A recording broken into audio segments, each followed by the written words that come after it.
Welcome to ஷுபாஸ் world. ப்ரெக்னெண்ட்டாக இருக்கீங்கன்னா நீங்கள் எந்த பொசிஷனில் தூங்குறது சேஃப் அண்ட் என்னென்ன மிஸ்டேக்ஸ் அவாய்ட் பண்ணணும் அந்த டீட்டெயில்ஸ் இன்னைக்கு வீடியோவில் பார்க்க போகிறோம்.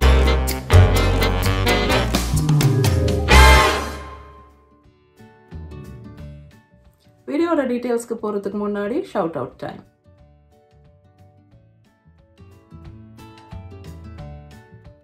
முக்கியமான ஒரு டிஸ்க்ளைமர், நான் டாக்டர் இல்லை ஹெல்த் கேர் ப்ரொஃபஷனல் கிடையாது. இந்த வீடியோவில் நான் சொல்கிற எல்லா இன்ஃபர்மேஷனும் நான் என்னோட ப்ரெக்னென்சி டைமில் படித்து தெரிஞ்சுக்கிட்ட விஷயங்கள். ஃபர்ஸ்ட் ட்ரைமெஸ்டர்னா முதல் 3 மாதங்கள் ஆஃப் ப்ரெக்னென்சி. உங்களுக்கு எப்படி கம்ஃபர்டபுளோ அப்படி தூங்கலாம். அந்த முதல் 3 மாதத்துக்கு எந்த ரூல்ஸும் கிடையாது.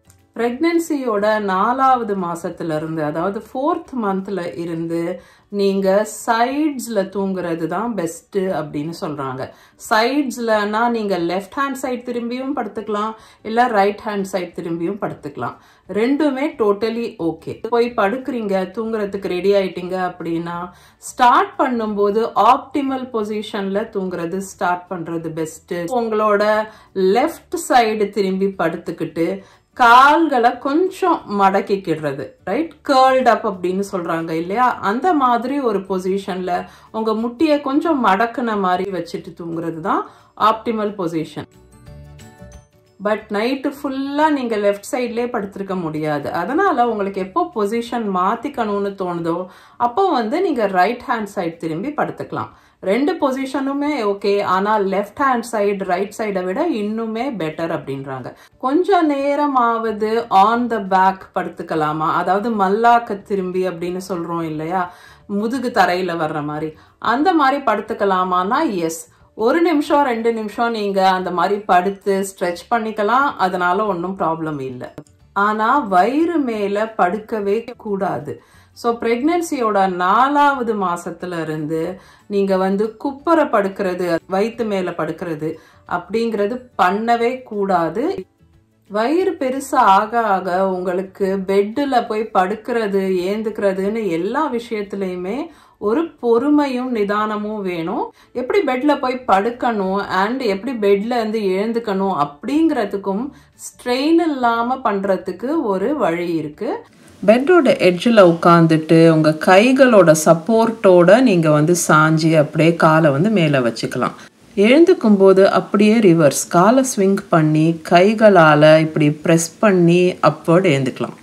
அலைன்மெண்ட் அப்படின்னு சொல்லுவாங்க. இந்த அலைன்மெண்ட் அப்படிங்கிறது என்னன்னா, அந்த திரும்பாம ட்விஸ்ட் ஆகாம ஒரே சீரா இந்த ஷோல்டருக்கு கீழே முட்டி, முட்டிக்கு கீழே பாதம் அப்படின்ற மாதிரி அந்த ஸ்ட்ரெயிட்டா வர்றது தான் அலைன்மெண்ட் அப்படின்னு சொல்றோம்.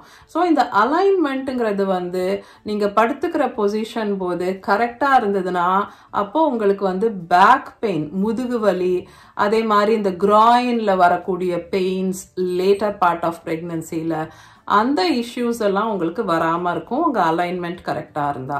அண்ட் அந்த காரணத்துக்காக தான் உங்க 2 முட்டிக்கு நடுவுல ஒரு பில்லோ வச்சுக்க சொல்றாங்க. ஸோ உங்க கால்கள் அலைன்டா இருக்கும் அண்ட் அதனால உங்களுக்கு பேக் பெயின் வராம பாத்துக்கும். முதுகு தண்டு, அதாவது உங்க ஸ்பைன் ஒரு பக்கமா ட்விஸ்ட் ஆகாம இருக்கும். சைட் ஸ்லீப்பிங்லே 3 ஆங்கிள்ஸ்ல நீங்க மாறி மாறி படுத்துக்கலாம். ஸோ பில்லோஸ் இல்ல பிளாங்கெட் இல்ல டவல் மடிச்சு வச்சுக்கிறது அந்த மாதிரி யூஸ் பண்ணலாம். இல்லைன்னா உங்களுக்கு அஃபோர்ட் பண்ண முடியும் அப்படின்னா பிரெக்னன்சி பில்லோஸ் அப்படின்னு விற்குது, இல்ல பாடி பில்லோஸ்னு விற்குது. உங்க பிரெக்னன்ட் பெல்லிக்கு நீங்க சப்போர்ட் கொடுக்கலாம். நான் முன்ன சொன்ன மாதிரி பிளாங்கெட் இல்ல டவல் மடிச்சு இல்ல ஒரு மெலிசான தலகாணி வச்சு வயிறை சப்போர்ட் பண்ணலாம். அதே மாதிரி முதுகுக்கு பின்னாடி ஒரு பில்லோ வச்சுக்கிட்டீங்கன்னா நீங்க தூக்கத்துல தூங்கும்போது நீங்க தூக்கத்துல மல்லாக்க படுக்காம இருப்பீங்க. ஓகே, சில மித்ஸ் இருக்கு. மித்ஸ்னா என்ன? கட்டுக்கதைகள் இல்ல மூட நம்பிக்கை அப்படின்னு கூட சொல்லலாம். ஃபர்ஸ்ட் ஒன், தூங்கும் போது லெஃப்ட் சைட்ல இருந்து நீங்க ரைட் சைட் திரும்பணும்னா நீங்க எழுந்து உட்கார்ந்துட்டு அதுக்கப்புறமா ரைட் சைட் திரும்பி அதுக்கப்புறம் படுக்கணும். அப்படியே பரண்டு படுக்க கூடாது. ஏன்னா அந்த மாதிரி பரண்டு படுத்தா குழந்தைக்கு கழுத்துல கொடி சுத்திக்கும் அப்படின்னு சொல்லி ரொம்ப காலமா சொல்றாங்க. பட் அதுல சயின்டிபிக்கலி எந்த எவிடன்ஸும் இல்லை. ரொம்ப சின்னதா இருக்கும்போது குழந்தை நிறைய மூவ்மெண்ட் பண்ணுவாங்க, நிறைய பல்ட்டி அடிப்பாங்க வயிற்றுக்குள்ள. அண்ட் அதுதான் அதுக்கு ரீசனே தவிர இந்த மாதிரி பரண்டு படுக்கிறது கிடையாது. எப்போவாது நீங்க நல்லா அசந்து தூங்கும்போது திடீர்னு வந்து ஐயோ மல்லாக்க படுத்திருக்கோமே, அதாவது முதுகு மேல படுத்திருக்கிற மாதிரி படுத்திருக்கீங்க அப்படின்னா உடனே குழந்தைக்கு என்னமோ ஆக போகுது, இல்ல ரொம்ப கெடுதல், குழந்தைய அதை எஃபெக்ட் பண்ணிடும் அப்படின்னு சொல்லி சில பேர் நினைக்கிறாங்க. பட் அந்த மாதிரி எதுவும் கிடையாது. நீங்க பேனிக் பண்ண வேண்டிய அவசியம் கிடையாது. உடனே வந்து லெஃப்ட் சைடு திரும்பி படுத்துக்கோங்க. அண்ட் நான் சொன்ன மாதிரி ஆப்டிமல் பொசிஷன்ல படுத்து ரெஸ்ட் எடுத்துக்கோங்க. அது வந்து குழந்தைய ஒன்றும் எஃபெக்ட் பண்ணாது. இன்கேஸ் நம்மளோட பொசிஷன் வந்து குழந்தைக்கு டிஸ்ட்ரெஸ் காஸ் பண்ணுது அப்படின்னா அப்போ வந்து நேச்சுரலாவே நம்ம உடம்பு வந்து நம்மள எழுப்பும். நம்மளோட பிரெயின் வந்து நம்மள நேச்சுரலாவே எழுப்பி விட்டு நம்மள வந்து பொசிஷன் மாத்துறதுக்கு தூண்டும். பிரெக்னெண்டா இருக்கும்போது தூக்கத்துல வரக்கூடிய கனவு வந்து சில பேருக்கு ரொம்ப வந்து பயப்படுற மாதிரி ஒரு கனவு வரலாம், இல்லனா ரொம்ப சேடான ரொம்ப சோகமான கனவு வரலாம், குழந்தைக்கு என்னமோ ஆயிடுற மாதிரி, இல்ல உங்களுக்கு ஏதோ ஆயிட்ட மாதிரி. இந்த மாதிரி ரொம்ப பயங்கரமான பயமூட்டக்கூடிய பதட்டமான கனவுகள் வர்றது உண்டு. இது வந்து ரொம்ப நார்மல் பிரெக்னன்சில. இப்படி வந்துச்சு அதனால குழந்தைக்கு என்னமோ ஆக போகுது, இல்ல நம்மளுக்கு என்னமோ ஆக போகுது அப்படின்னு சில பேர் பயப்படுறாங்க. அந்த மாதிரி பயப்பட வேண்டிய அவசியம் கிடையாது. இது வந்து ரொம்பவே நார்மல் அண்ட் ரொம்பவே காமன். இதை பத்தி நிறைய பேர் பேசுறது இல்லை, பட் இது ரொம்ப காமனான ஒரு விஷயம். பிரெக்னன்சி டைம்ல லேக் ஆஃப் ஸ்லீப், அதாவது சரியா தூங்குறது இல்லை, இல்ல தூக்கம் ரெஸ்ட் அப்படிங்கறது வந்து கரெக்டா நீங்க ப்ரையாரிட்டைஸ் பண்ணல, ப்ராப்பரா நீங்க தூங்கல அப்படின்னா அந்த லேக் ஆஃப் ஸ்லீப்போட எஃபெக்ட் என்ன உங்க பிரெக்னன்சில அண்ட் உங்க குழந்தைக்கு அப்படின்னு சொல்லி இப்ப பார்க்கலாம். ஓகே, முதல்ல poor sleep or lack of ஸ்லீப்னா எதை சொல்றாங்க?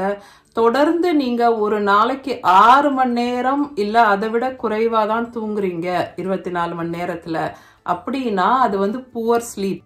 ரொம்ப புவர் ஸ்லீப் பிரெக்னன்சில இருக்கும்போது ப்ரீ டேர்ம் டெலிவரி, அதாவது டியூ டேட்டுக்கு முன்னாடியே ப்ரீ டேர்மா குழந்தைங்க பிறக்கிறாங்க இல்லையா, ப்ரிமெச்சூர் டெலிவரின்னு சொல்றாங்க, இல்லைன்னா குறை பிரசவம்னு சொல்றாங்க, அதுக்கான சான்சஸ் இன்க்ரீஸ் ஆயிடுது. அதே மாதிரி குழந்தையோட வெயிட் வந்து ரொம்ப கம்மியா, லோ பர்த் வெயிட்.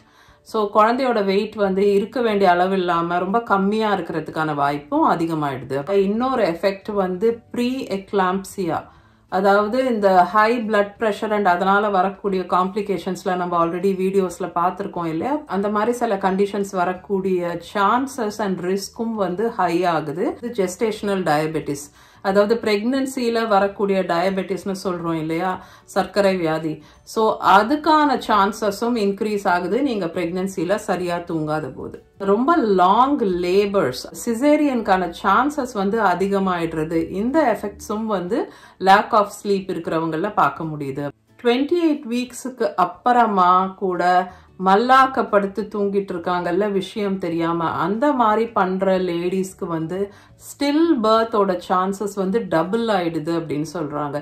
ஸ்டில் பர்த்னா என்ன? குழந்தை வந்து வயிற்றுல இறந்து போறது.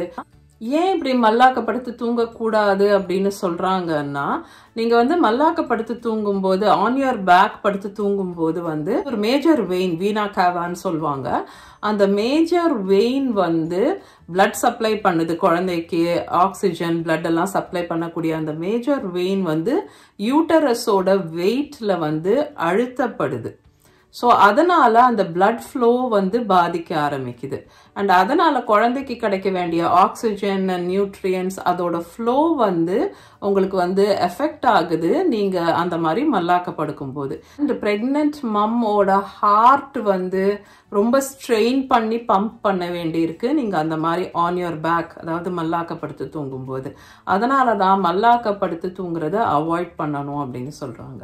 இன்கேஸ் நீங்க இதுவரைக்கும் சரியா தூங்கல, ஆனா உங்களுக்கு நல்லா தூங்கணும், ப்ராப்பரா வந்து தேவையான நம்பர் ஆஃப் ஹவர்ஸ் வேணும் தூக்கம் அப்படின்னா நீங்க ஒரு சில டிப்ஸை ஃபாலோ பண்ணலாம். அது என்னென்ன டிப்ஸ்னு சொல்லி நம்ம இப்ப பார்ப்போம். குட் ஸ்லீப் ஹைஜீன் ப்ராக்டிஸ் பண்றது, ஜன்னலோட பிளைண்ட்ஸை க்ளோஸ் பண்ணி லைட் பிளாக் பண்ணக்கூடிய கர்டன்ஸ் போட்டு, அதாவது பேசிக்கா நீங்க தூங்கக்கூடிய அந்த பெட்ரூம் வந்து எப்படி இருக்கணும், டார்க்கா இருக்கணும், கூலா இருக்கணும் அண்ட் கம்ஃபர்டபுளா இருக்கணும். தேவையான பர்பஸ்க்கு மட்டும்தான் பெட்டை யூஸ் பண்ணணும்.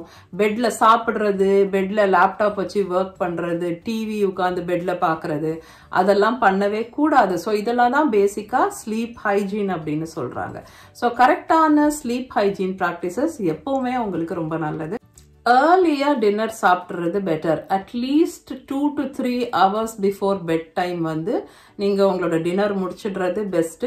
பிகாஸ் அந்த ஹார்ட் பர்ன் இல்லைன்னா GERDன்னு சொல்றாங்க இல்லையா, அந்த ரிஃப்ளெக்ஸ், அந்த எருக்கழிச்சிட்டு வர்றது, அந்த மாதிரி டைஜஸ்டிவ் இஷ்யூஸோ டிஸ்கம்ஃபர்ட், அதாவது வயிறு முட்டை இருக்கிற மாதிரி இருக்கு, அதனால படுக்க முடியல, அந்த மாதிரி ப்ராப்ளம்ஸ் எல்லாம் இல்லாம உங்களுக்கு டைஜஷன் வந்து கம்ப்ளீட் ஆயிடும் பை த டைம் நீங்க தூங்க போற டைம்குள்ளார. குட் ஸ்லீப் ஹைஜீனும் ப்ராக்டிஸ் பண்ணி ஏர்லியா சாப்பிட்டும் உங்களுக்கு தூக்கம் வரமாட்டேங்குதுன்னா நெக்ஸ்ட் ஸ்டெப் என்னன்னா, உங்களோட காஃபி ஆர் டீ இல்லைன்னா உங்களோட கெஃபைன் இன்டேக்கை வந்து நீங்க கம்மி பண்ணணும். அப்படி நீங்க காஃபி டீ கண்டிப்பா குடிக்கக்கூடிய ஒரு பர்சன்னா ஒரு மத்தியானம் 3 மணிக்கு மேல அதை எடுத்துக்கிறத நீங்க அவாய்ட் பண்ணுங்க. அதே மாதிரி டே டைம் நாப்ஸ் ரொம்ப நல்லது பிரெக்னன்சில. பட் அந்த டே டைம் நாப் வந்து ரொம்ப நேரம் நீங்க தூங்குறீங்க இல்ல ரொம்ப லேட்டா தூங்கி எழுந்துக்கிறீங்க அப்படின்னா அது உங்களோட நைட் டைம் தூக்கத்தை பாதிக்கும். ஸோ டே டைம் நாப்பை வந்து கொஞ்சம் ஏர்லியரா ஸ்கெடியூல் பண்ணி ட்ரை பண்ணுங்க.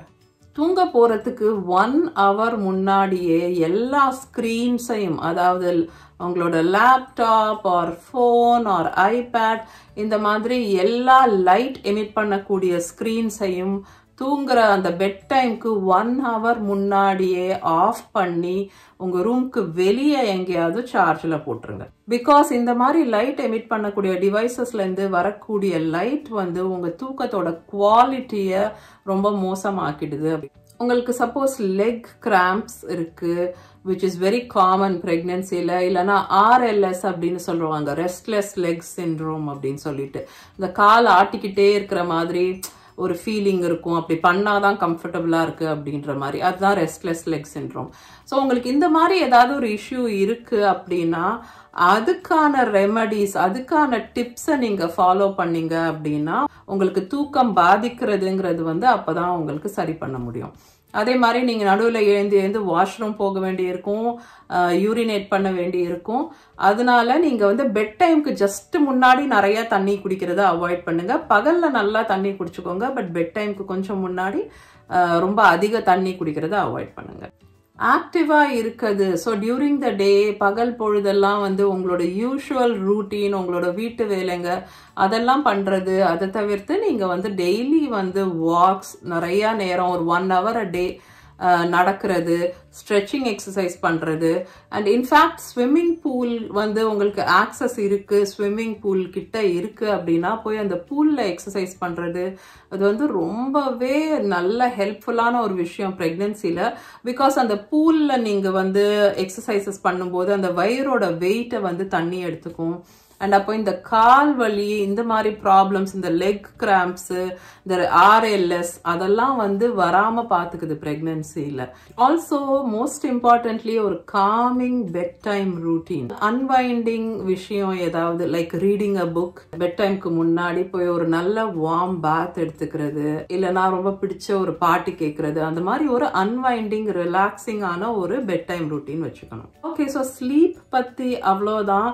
ஹோப்ஃபுல்லி நான் எல்லா ஆஸ்பெக்டும் இதுல கவர் பண்ணியிருக்கேன்னு நினைக்கிறேன். உங்களுக்கு ஏதாவது டவுட்ஸ் இல்லை, கொஸ்டின்ஸ் இருந்ததுன்னா கண்டிப்பா கமெண்ட்ல சொல்லுங்க. நான் எல்லா கமெண்ட்டுக்கும் ரெஸ்பாண்ட் பண்ணுவேன். ரைட், ஸோ இந்த வீடியோக்கு அவ்வளோதான். உங்க எல்லாரையும் நான் நெக்ஸ்ட் வீடியோல மீட் பண்றேன். Until then, take care.